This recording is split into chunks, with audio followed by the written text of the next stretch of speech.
अस्सलाम वालेकुम वरहमतुल्लाहि वबरकातुहू। वफा का कर्ज। सलमान और अदनान बचपन के दोस्त थे।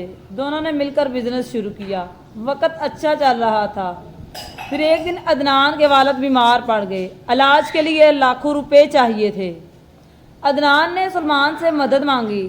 सुलेमान ने अपना हिस्सा बेचकर सारे पैसे दोस्त को दे दिए। अदनान के वालिद बच गए। बिजनेस भी चल निकला।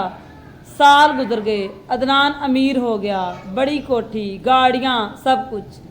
सलमान का बिजनेस डूब गया। वो कर्जे में डूबकर अदनान के पास आया। इसे सिर्फ 5 लाख चाहिए थे पुराना कर्ज उतारने के लिए। अदनान ने इसे चाय पिलाई, पुरानी बातें की। फिर बोला, यार सलमान, हिसाब किताब की दोस्ती नहीं होती।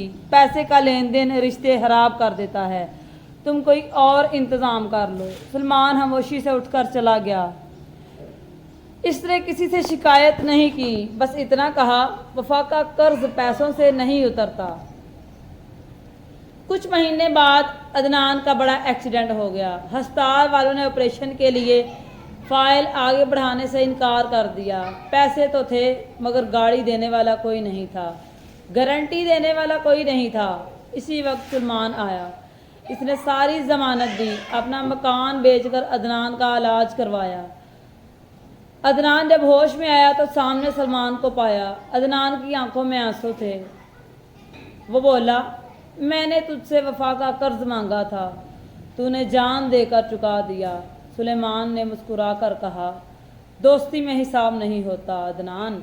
मैंने वही किया जो तुमने मेरे वालिद के लिए किया था।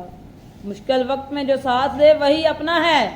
एहसान भूल जाना आसान है, निभाना मुश्किल। वफा का कर्ज सूद समेत लौट कर आता है।